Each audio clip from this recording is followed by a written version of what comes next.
जय श्री राम। श्री राधे श्री राधे। गुरु ब्रह्मा गुरुर्विष्णु गुरुर्देवो महेश्वरा गुरुर साक्षात परब्रह्म तस्मै श्री गुरुवे नमः।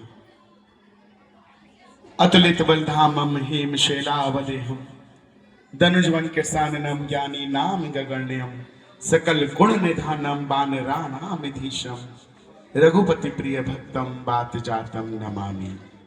बोली श्री हनुमान जी महाराज की।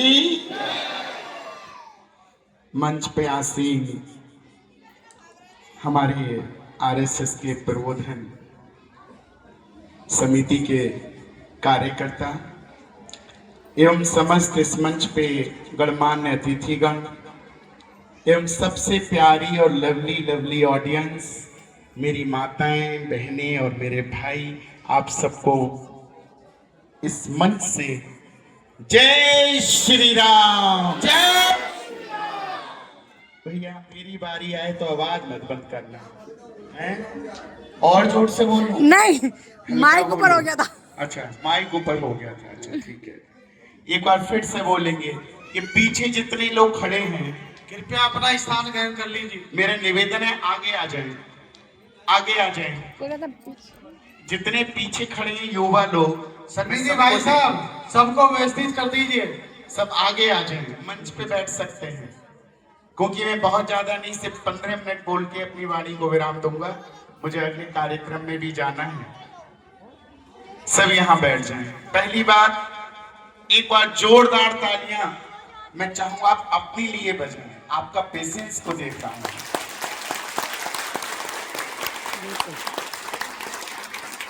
दूसरी तालियां मैं चाहूंगा उस संगठन के लिए जो राष्ट्र और भक्ति के लिए काम करता है, जो सनातन के लिए काम करता है, जो हिंदुत्व के लिए काम करता है, जो भारत माता के लिए काम करता है, ऐसा हमारा संगठन आरएसएस, राष्ट्रीय स्वयं सेवक संघ। और तीसरी तालियां उनके लिए, देवियों सज्जनों जोर से बजाना, कंजूसी मत कर देना। कौन? जिन्होंने इस कार्यक्रम को ऑर्गेनाइज किया है, उनके लिए। और एक ताली और बजा देना कि जब तक मैं बोल रहा हूं ये माइक सही रहे, इसके लिए।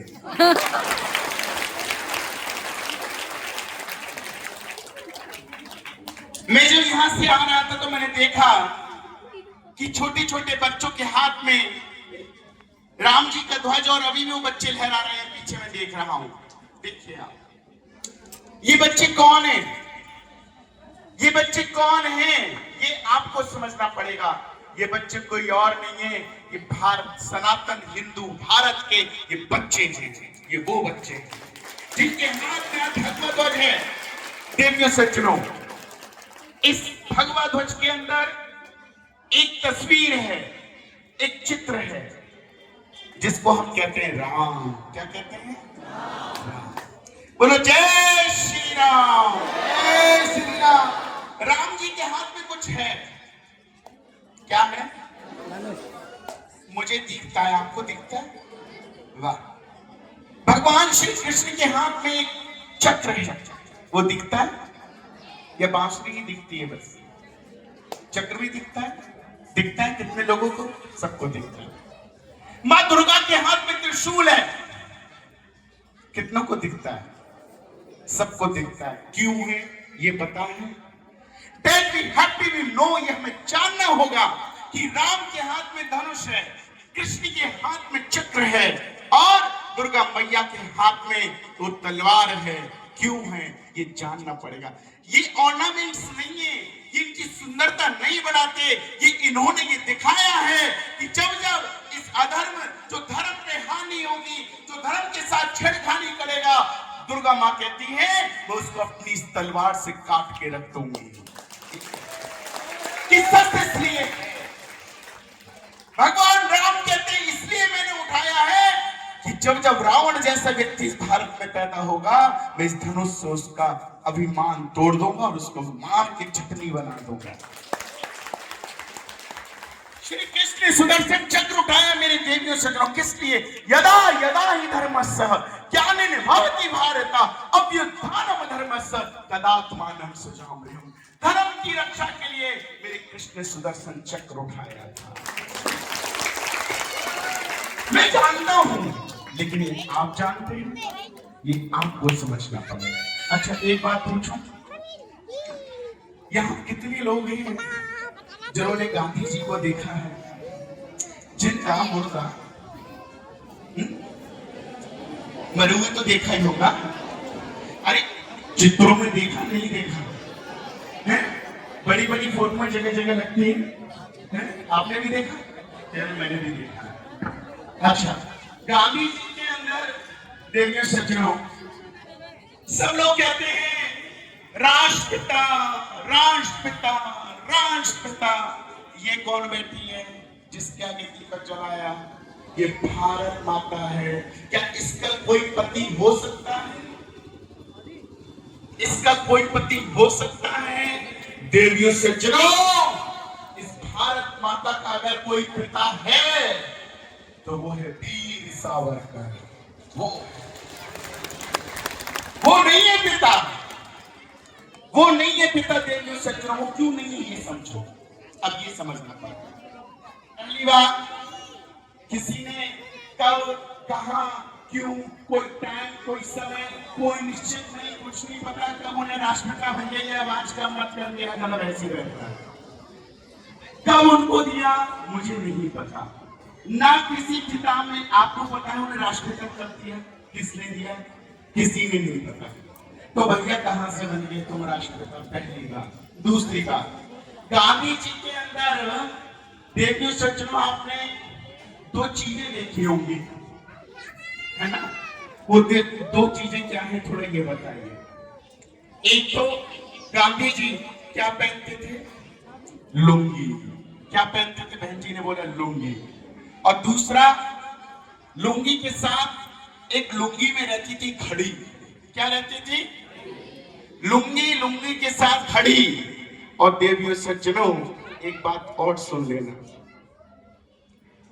उनके हाथ में एक पुस्तक रहती थी, कोई बताएगा उसका नाम? उनके हाथ में एक पुस्तक है, आओ बेटा, कौन सी पुस्तक है उनके हाथ में? हैं? बोलो, कुछ बहन जी कुछ बोल रही है, बोलिए। उनके हाथ में एक पुस्तक है, क्या नाम है उस पुस्तक का? है? किसी को खुश हो बेटा, बैठो। कौन सी है? कौन सी है मैं बताता हूं। एक लुंगी, लुंगी में है घड़ी, क्योंकि टाइम के बाद पंचवाले हैं। और देवियों सज्जनों, एक उनके हाथ में रहती है गीता। क्या रहती है? एक अहिंसावादी व्यक्ति जो कहता है कि एक गाल में थप्पड़ मारो तो दूसरा गाल आगे कर दो, उसके हाथ में क्या है? क्या है? भगवत गीता। ये आवाज नहीं आ रही है, मैं बंद कर दूं माइक। क्या है? पीछे से आवाज आनी चाहिए, नहीं आई। ये गीता क्या है? ये गीता वो है देवियों सज्जनों, मेरी अपनी जो रिसर्च है मैं वो बताता हूं, मुझे नहीं पता। पहली बात, मैं किसी आरएसएस का व्यक्ति नहीं हूं, नोट डाउन। मैं किसी पार्टी का व्यक्ति नहीं हूं, नोट डाउन, नोट कर लीजिए। मैं किसी पार्टी से नहीं हूं, मैं अगर हूं तो इस भारत मां का लाल हूं, सिर्फ भारत मां। और इस भारत मां के अस्मिता के साथ जो खिलवाड़ करेगा, देवियों सज्जनों, मेरी इस गदा में भी इतना वजन है ना, 10 को नहीं तो एक को तो सर फोड़ ही सकता। आप हाथ लगा के देखिए, फूटेगा नहीं। इसमें इतना वजन है, ये याद रख लेना, ये साथ में रखता हूं मैं इसीलिए। देवियों सज्जनों, लुंगी, लुंगी में घड़ी, टाइम के पंचुअल, हाथ में गीता। और गीता रखने वाला व्यक्ति की विचारधारा अहिंसावादी। देवियों सज्जनों, ये वो गीता है जिसको भगवान श्री कृष्ण ने अर्जुन को सुनाया, और क्या हो गया? क्या हुआ?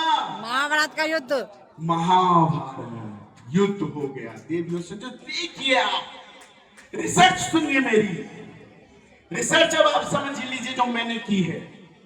वो गीता जिसको पढ़ के अर्जुन ने महाभारत कर दी, जो समझ गया विरोधी कौन है। हम कहते हैं अपने, ठीक है खान भाई अपने, आई नो एग्री, चलो मान लिया।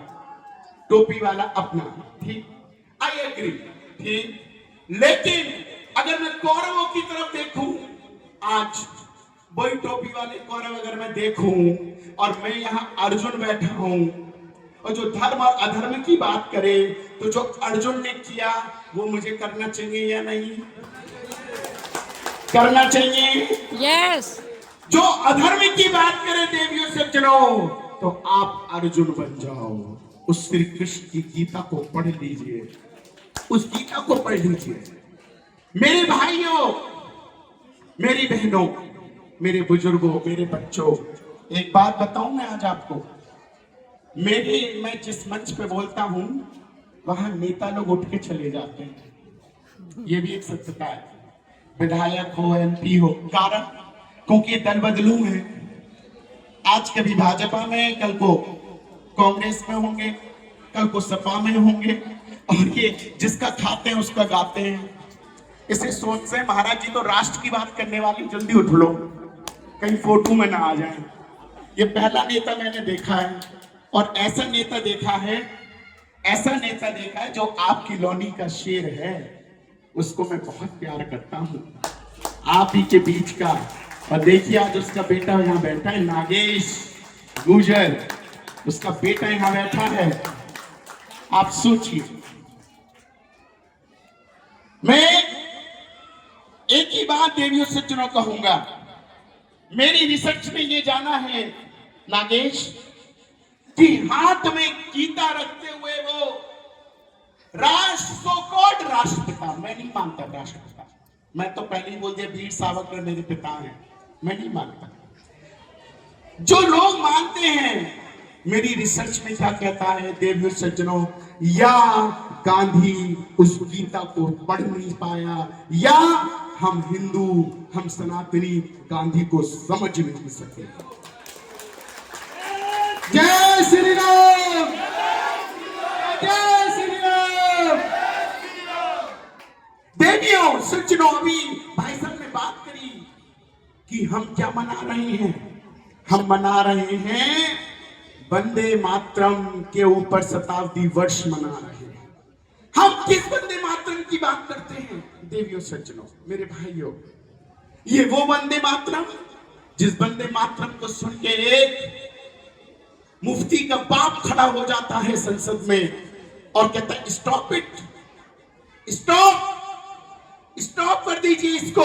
क्यों देवियों सज्जनों, मैं आज एक बात इस बच्चे से पूछना चाहता हूं, ये चश्मे वाला, बेटे खड़े हो जाना। हाँ, ये देश कब आजाद हुआ था? 15 अगस्त 1947, बिल्कुल राइट। लड्डू खाते उस दिन, बहुत बढ़िया। सभी को यही पता है 15 अगस्त 1947 को ये देश आजाद हुआ था, आजाद हुआ था। बेटा आपको हकीकत बताऊं, इधर आइए, लेके जा। इस बच्चे को मैं हकीकत बताता हूं। अब ये बताएगा कि हम लड्डू आगे से नहीं खाएंगे। बताऊं इसको? बेटा 15 अगस्त 1947 को देश आजाद हुआ था। मैं तुम्हारी बात को बड़ी कर देता हूं, लेकिन 15 अगस्त 1947 को एक और कांड हुआ था जिसको तुम्हें पता होना चाहिए। कितने लोगों को पता है यहां बैठे हैं? सिर्फ 3 या 4-5 हाथ उठ रहे, इस बच्चे को भी नहीं पता, इसे बताना चाहिए। 15 अगस्त 1947 के अंदर बेटा जिस पे आज तिरंगा लहरा रहा है, 10.5 लाख तुम्हारे हिंदू भाई बहनों की इज्जत लुटी थी और उनको मार दिया गया था। तुम उस आजादी को मनाते हो, पता था? ये इसको नहीं पता। देवियों सज्जनों, मेरे लाल किले में जिस समय वो, जिसको हम कहते हैं फूल वाला चाचा, सब समझ गए? फूल वाला चाचा, जब फूल वाला चाचा झंडा लहरा रहा था ना, तो झंडा लहराते हुए नीचे उसने बैठे हुए थे गृह मंत्री साहब, देश के पहले गृह मंत्री, नाम पता नहीं होगा, मैं बताता हूँ, सरदार वल्लभ भाई पटेल नीचे बैठे हुए थे, ऊपर से झंडा फहरा के आता है। देवियों सज्जनों, 15 अगस्त 1947 को जिस दिन तिरंगा फहराया गया था इस लाल किले के ऊपर, मैं आपको बता देना चाहता हूं, उस समय पूरे भारत, इस दिल्ली की चारों तरफ बाउंड्री पे एक लाल रंग का कपड़ा बांध दिया गया था, एक लाल रंग का कपड़ा बांध दिया था। कारण कि जो ट्रेनें कट कट के आ रही हैं, उन माताओं बहनों की चीख उस फूल वाले चाचा के कान में नहीं पहुंचनी चाहिए, इसलिए लाल कपड़ा सब तरफ से बांध दिया। और वो व्यक्ति जब ऊपर से उतर के आता है तो पटेल साहब को ऐसी बोलता है, पटेल साहब, हम देश आजाद हो गया है और शाम को हम चाहते हैं संसद में एक बढ़िया सा एक आयोजन होना चाहिए, सांस्कृतिक आयोजन। बोले क्या करना है? बोले वो आप डिसाइड कीजिए। पटेल साहब ने डिसाइड किया। पटेल साहब बोले, फोन में लाए दिल्ली से बंबई। अब वो कलाकार बंबई में उस दिनों था नहीं, उन दिनों वो थे मद्रास में। मद्रास में कॉल किया, फोन उठ गया। फोन उठाती कहने लगे कि भाई साहब, आज शाम को भारत की संसद में जश्न है और उस जश्न में हम चाहते हैं आप अपना गीत प्रस्तुत करें। उस व्यक्ति ने कहा कि मैं जरूर आऊंगा, लेकिन पटेल साहब मेरी एक शर्त है। बोले क्या शर्त? बोले गीत तो गाऊंगा, लेकिन खंड भारत का नहीं, अखंड भारत का गाऊंगा। गीत गाऊंगा, गीत गाऊंगा, खंड भारत का नहीं, अखंड भारत का गीत गाऊंगा। और वो व्यक्ति के लिए पटेल साहब ने मुस्कुरा के इशारा कर दिया, ठीक है आप आइए। चार्टर्ड प्लेन भेजा गया। वो गीतकार महोदय वहां से आए। संसद भवन में जब गाना शुरू किया, उस व्यक्ति का नाम था, अभी कई लोगों को पता है कि उस गीत को लिखने वाले थे कौन, किसने लिखा है? वंदे मातरम। बिल्कुल राइट, लेकिन गाया किसने था पहली बार, ये नहीं पता। इस गीत को लिखने वाले का नाम इससे पता है, लेकिन जिसने गाया वो नहीं पता। और सुन लीजिए, इस गीत को गाने वाला व्यक्ति इस भारत की पहली संसद में, आजाद भारत की, जिसको आप आजाद मानते हैं, मैं नहीं मानता, उस आजाद भारत की संसद में जब ये गीत गाया गया था, इस गीत को गाने वाले उस व्यक्ति का नाम था पंडित ओमकार नाथ त्रिपाठी। पंडित ओमकार नाथ त्रिपाठी। और जैसे इन्होंने वंदे मातरम गाना शुरू किया मेरी देवियों सज्जनों, और जैसे तू ही तू,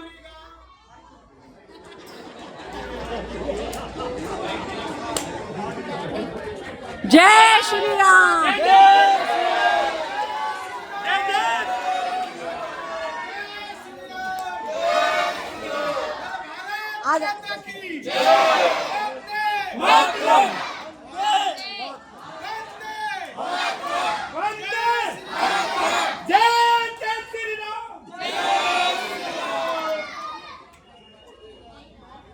भारत माता की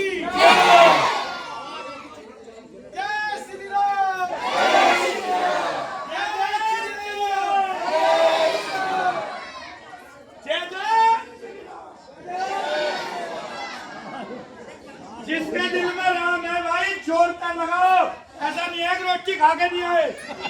जिसके दिल में सच्चे मन का ये दे दो, तो नारा गूंजना चाहिए।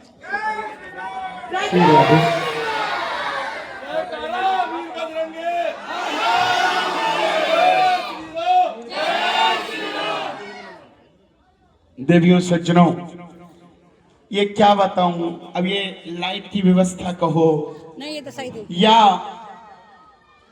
हमारे सो कॉल्ड उन हिंदुओं की बात करो जो सत्य को सुनना नहीं चाहते, तो ऐसे ही माइक बंद करा देते। यहाँ ऐसा नहीं हुआ, यहाँ ऐसा नहीं हुआ। हमारे भारत में, इस भारत को बर्बाद करने में कोई और जिम्मेदार नहीं है, आप स्वयं जिम्मेदार हैं। कारण समझा ही नहीं। 4 या 5 लोगों ने कहा हमें पता है 15 अगस्त को लड्डू खाते हैं, ये लेकिन ये नहीं पता 15 अगस्त को देश बर्बाद हो गया था, किसी को नहीं पता। क्यों? क्योंकि हमारी माताओं बहनों को क्या मालूम है, क्या इनको क्या फर्क पड़ता है। अरे आलू 5 किलो वाला 20 किलो पहुंच गया साहब, हे भगवान 20 रुपए किलो। इनको वो पता रहता है, उसे पता रखती हैं, लेकिन इनको ये नहीं पता, ये नहीं पता होगा कि उस रानी लक्ष्मीबाई के कंधे पे जो बच्चा था, इस देश की आजादी में लड़ते हुए मारा गया था, उस बच्चे का क्या नाम होगा वो इन्हें नहीं पता होगा, नहीं पता होगा मेरी माताओं बहनों को। इन्हें पता है क्या 2 रुपए किलो आलू बिजली फ्री कर दी। ऐसा व्यक्ति ने, ऐसा मुख्यमंत्री बहुत चाहिए साहब। ऐसे मुख्यमंत्री को तो एकदम, चाहे बाद में आपके बच्चों की धीरे धीरे नसें काट दे, जड़े काट दे, आपको ऐसे लोग पसंद है। मैं क्या करूं, मेरा खून खौलता है इस समय। लेकिन देवी सज्जनों में अपनी पॉइंट पे आता हूं। जब ये गीत गाया गया, तू ही दुर्गा तू सरस्वती, तो तुरंत उस सभा में बैठे एक व्यक्ति था जो महबूबा मुफ्ती का बाप, उठ के खड़ा हो गया। और what he saying, he saying stop the song, बंद कीजिए, इस गाने को बंद कर दीजिए। बोले भैया क्यों बंद करें? बोले हमारा इस्लाम खतरे में आ जाएगा। और ये गीत 9 मिनट 11 सेकंड का था देवियों सज्जनों। और आपको बता दूं, ये गीत उस दिन इसको काटा गया और आज 4 मिनट 11 सेकंड का गाया जाता है। आज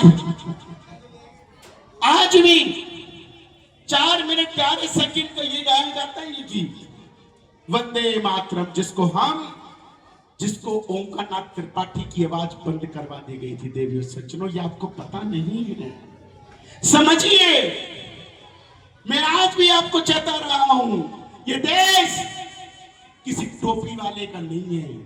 ये देश हिंदुओं का था, हिंदुओं का है, हिंदुओं का। जय श्री राम।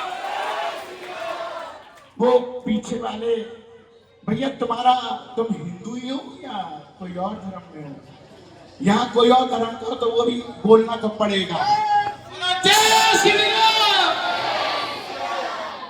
भारत में रहना है तो जय श्री राम, ये सुन लीजिएगा।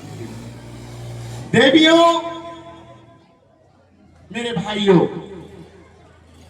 आज से पहले कभी संसद में मोदी जी जिस नई संसद का उद्घाटन किए थे, वो डेट आपको पता है? नई संसद जिस दिन उद्घाटन हुई थी, बताएं किस डेट में हुई थी? ये लोग सब डेट आपको पता है, मैं बताता हूं। 29 तारीख 29 सितंबर को उस संसद का उद्घाटन हुआ था। और आपको पता होना चाहिए वो नरेंद्र मोदी जी ने उस डेट में क्यों किया था। देखिए, छोटा छोटा काम इस सबसे बड़े डॉक्टर ने किया, मैं इसको डॉक्टर बोलता हूं। सबसे बड़ा काम क्यों किया? क्योंकि उस दिन वीर सावरकर का जन्मदिन होता है। और देवियों सज्जनों, उसी दिन भारत की संसद में आज से पहले कभी नहीं गंजे का तो फोटो होता था, लेकिन पहली बार वीर सावरकर का फोटो भारत की संसद में लगाया गया। सोचिए, मेरी बात को समझने का प्रयास कीजिए। मैं यहां किसी को हिंदू या मुस्लिम करने नहीं आया हूं, लेकिन मैं एक ही बात कहने आया हूं। ये जो अल्लाह अल्लाह कहते हैं, बिलीव करते हैं, आप भी अपने हनुमान जी पे बिलीव करते हैं। कितने लोग हनुमान जी पे बिलीव करते हो? सब करते हो। ये भी बिलीव करते हैं अल्लाह, जो अल्लाह कहेगा वही करेंगे, जो कुरान में लिखा है वही करेंगे। ये इतना कुरान कुरान कुरान कुरान कुरान बोलते हैं, बाप रे, कुछ पूछो मत। पूरे दिन एक ही बात, जो अल्लाह कहेगा, हम अल्लाह की बात को मानते हैं। देवियों सज्जनों, एक ही बात बता देना, जिस अल्लाह पे ये बिलीव करते हैं, जिस अल्लाह को ये मानते हैं, हम भी अल्लाह को मानते हैं। सुन लो क्यों मानते हैं, सुनो। क्योंकि ये कहते हैं, मानो इनकी जब बोला था ना अल्लाह, इनकी पहली आयत ये बोली जाती है, उस आयत का जो अर्थ है, क्योंकि मैंने कुरान पढ़ा है, उसमें ये अर्थ है कि अल्लाह के सिवा यहाँ कोई नहीं है, सिर्फ अल्लाह ही अल्लाह है। और अगर हमारी किसी माता बहन कह दे कि राम के सिवा कोई और नहीं है, तो साथ जंग छिड़ जाएगी। और ये कहते हैं अल्लाह के सिवा कोई नहीं है।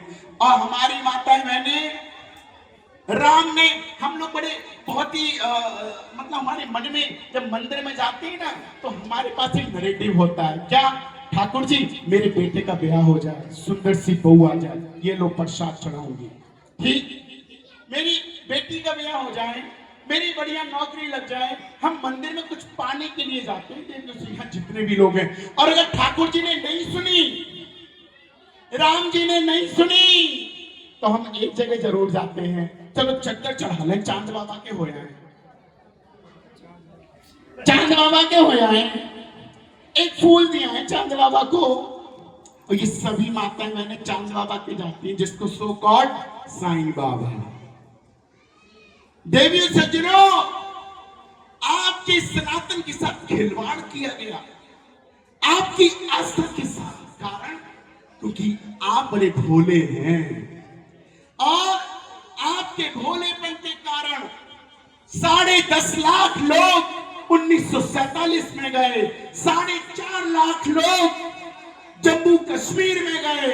और देवियों सज्जनों, और दूर की तो बात छोड़ो, अभी पहलगाम में भी कितने मासूमों को धर्म पूछ पूछ के मार दिया गया, तब भी मेरा हिंदू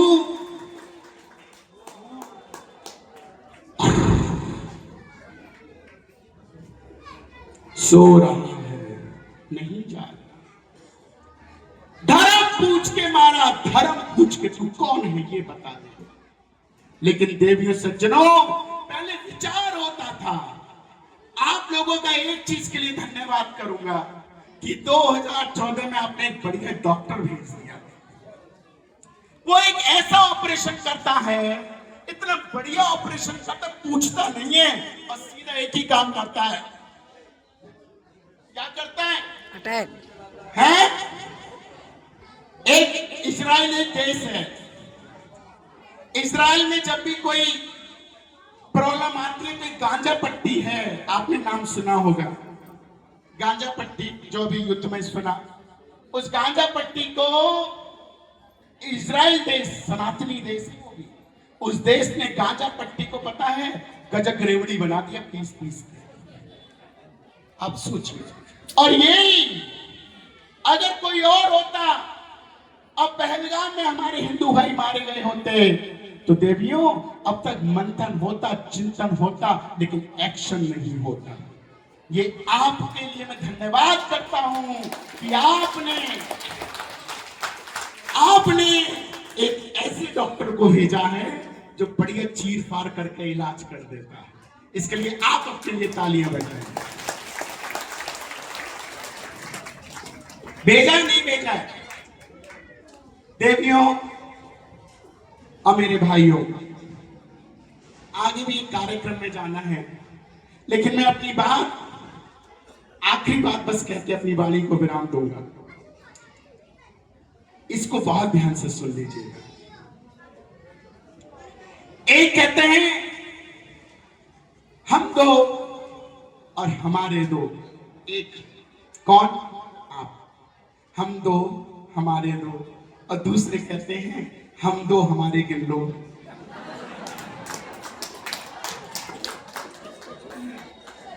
है? अब ये बहन जी को जोश आ गया। अब ये भाई साहब बोल रहे थे तो करीब चलो चलो चलो चलो।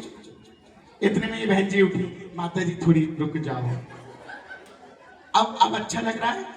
खुश? ये अच्छा लग रहा है? और बोलो।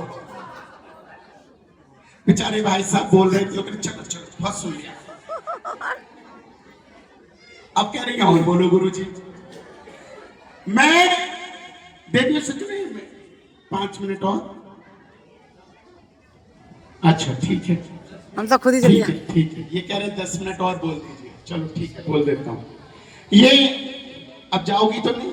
हाँ, ये बाबूजी हमारे यहाँ आए थे कार्ड देने, तो हमने बाबूजी से कहा, बाबूजी ये भारत देश कैसा है, करोड़ों करोड़ों रुपए खर्च करके एक राम कथा करवाता है, करोड़ों रुपए, और वो भी मंच पे बैठ के कहता है अल्लाह मेरे अल्लाह, अरे मौला मेरे मौला, राम राम राम। क्या राम और अल्लाह एक हो सकते हैं? नहीं। अरे आवाज दो, पीछे से बोलो, राम और अल्लाह एक हो सकते हैं? हो सकते हैं। फिर काहे को ऐसे लोगों की कथाएं सुनने जाते हो? काहे को सुनते हो जो व्यासपीठ पे बैठ के अल्लाह अल्लाह मौला मौला करते हैं? देवियों सज्जनों, राम और अल्लाह कभी एक नहीं हो सकता। राम सोच है, राम विचारक है, राम सृष्टि का पालन करता है। इसलिए राम को 2 अक्षरों में समझ लो, कौन है राम?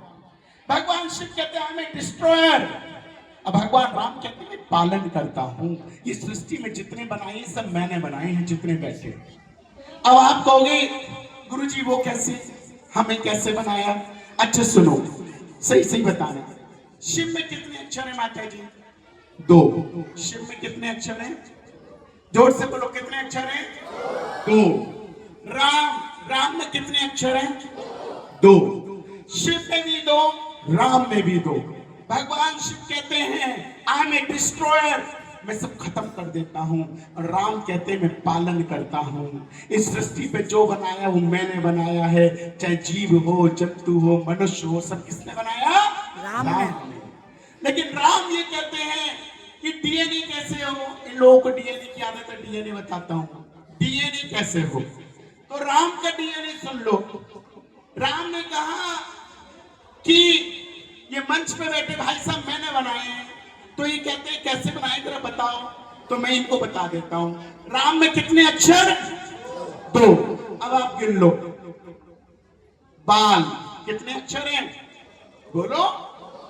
सिर, माथा, भौहें, आंख, नाक, कान, कान, होठ, दांत, जीभ, मुंह, गला, कंधा, छाती, पेट, पीठ, हाथ, पैर। जय श्री राम। ये किसका शरीर है? राम का बनाया हुआ। राम का, कोई अल्लाह का नहीं है। किसका शरीर है? राम का। अब ये कहते हैं अल्लाह, भैया बड़ा विश्वास करते हैं अल्लाह जो भी कहता है, अल्लाह जो करता है, अल्लाह जो, अरे अल्लाह अल्लाह अल्लाह अल्लाह, हम भी मान लेते हैं अल्लाह, ठीक है अल्लाह सब कुछ करता है। जब अल्लाह सब कुछ करता है, हम अल्लाह पे विश्वास भी करते हैं, मान लिया हमने। जब अल्लाह ऊपर से नीचे भेजता है बच्चे को, जब ऊपर से नीचे भेजता है, तो काहे को तुम इसको चला के उससे मुसलमान बनाते हो? क्यों बनाते हो? अल्लाह ने क्या बनाया है? हिंदू। अल्लाह ने नहीं किया है कुछ भी। अल्लाह ने क्या बनाया है? इनको ये बताना है कि तुम हिंदू हो, इसलिए बता रहे, वरना नहीं बताता। अल्लाह ने क्या बनाया? हिंदू बनाते, क्योंकि ये विश्वास करते हैं इसलिए। लेकिन ये क्या करते हैं? उसको मूल रूप देने के लिए खतना कर दे, कटनी कर देते हैं, खतना कर देते कर देते हैं। इसका मतलब इन्हें अपने अल्लाह पे विश्वास नहीं है ना, इसलिए कर। तो फिर कहते हम विश्वास करते हैं। अब आप मेरी बात समझ लीजिएगा, बहुत ध्यान से, बहुत मूल की बात बता रहा हूं। अब मूल रूपेण ये उसको मुसलमान बनाती है, इसमें कुछ गलती हमारी भी है, हम लोगों की। क्यों? ना तुम कैची बनाते और ना ये चलाते। कैची बनाने वाली तुम, इसलिए इनके कहते हैं ना, बंदर के हाथ में अगर उस्तरा दे तो क्या करेगा? गर्दन काट लेगा। ऐसे ही इनके हाथ में तुमने क्या दे दी? ऐसे। इस चक्कर में बने हैं बेचारे, गलती इनके लिए तुम्हारी है। बोलो भारत माता की। हाँ, इसलिए ने बताओ तुम कोई और नहीं हो, हमारे ही हो। अपने आप को पहचानो। अगर नहीं पहचानोगे तो इस सोता हुआ हिंदू एक दिन शेर बन जाएगा। इसको देर नहीं लगेगी और एक एक को ठिकाने लगा देगा। देवियों सज्जनों, आज एक ही बात मैं आपसे कहता हूं। हम लोग कहते हैं एक भाईचारा भाईचारा भाईचारा। आई एग्री भाईचारा। अच्छा सुनो, भाई कहां बैठा है? इराक में। और चारा कहां है? भारत में। चारा यहां इराक में भाई बैठा है। आप सोचिए कितनी बड़ी बात है। ये कहते हैं गंगा जमुना तहजीब। गंगा किसकी? अरे बोलो, किसकी? हमारी। अरे पीछे से बोलो। गंगा किसकी? जमुना किसकी? और तहजीब किनकी? गंगा हमारी, जमुना हमारी, तहजीब तुम्हारी। रख लो अपने पास तहजीब। तहजीब हमारी नहीं है। हमारी कौन है? गंगा। हम तो इन्हीं की भाषा बोल रहे हैं, मैं कोई अलग से नहीं बोल रहे। यही कहते हैं गंगा जमुना तहजीब। भैया तो गंगा हमारी, जमुना हमारी। डुबकी तुम नहीं लगाते, फिर भी गंगा जमुना को साथ लेके चलते हो। हैं? क्या हो तुम लोग? कौन हो तुम लोग? हमारे राजनीति में पता नहीं क्या किस प्रकार की विचारधारा है। कई ऐसे नेता हैं जो कहते हैं हनुमान जी की जाति, राम जी की जाति, कृष्ण की जाति। देवियों सज्जनों, इस जाति में मत पढ़ो। बस। जाति में नहीं पढ़ना है। जब भगवान राम की पूजा करते हैं तो हम ये नहीं सोचते ठाकुर है, हम ये नहीं सोचते, लेकिन हम पूजा करते हैं, हम विश्वास करते हैं, हम श्रद्धा रखते हैं। हम ये नहीं कहते ठाकुर है। अगर तुम्हारे मन में जहां जाति भेद आ गया तो उस दिन राम को भी तुम घर से निकाल दोगे।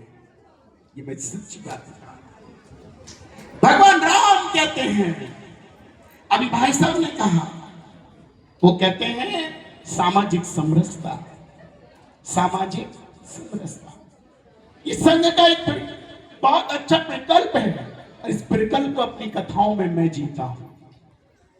हर कथा में मैं जाता हूं, जहां जहां मेरी कथा होती है देवियों सज्जनों, मैं किसी रईस ऊंच कोई बड़े सेठ के नहीं, मैं अगर भोजन पाता हूं ना तो उस व्यक्ति के घर का पाता हूं जो लाइन में सबसे पीछे बैठा होता है, उसके घर मैं जाता हूं। मैं ये नहीं सोचता ये हरिजन है, ये जाटव है। मैं उसके घर बैठ के भोजन करता हूं, उससे बताता हूं कि तुम अलग नहीं हो, तुम मेरे हो।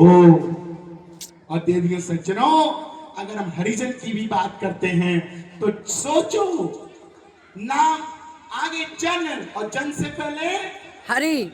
जन से पहले हरि। इसका मतलब है जो हरि का प्रिय है तो वो हमारा प्रिय नहीं हो सकता। वेरी वो गुड। हमारा भी प्रिय हो सकता है।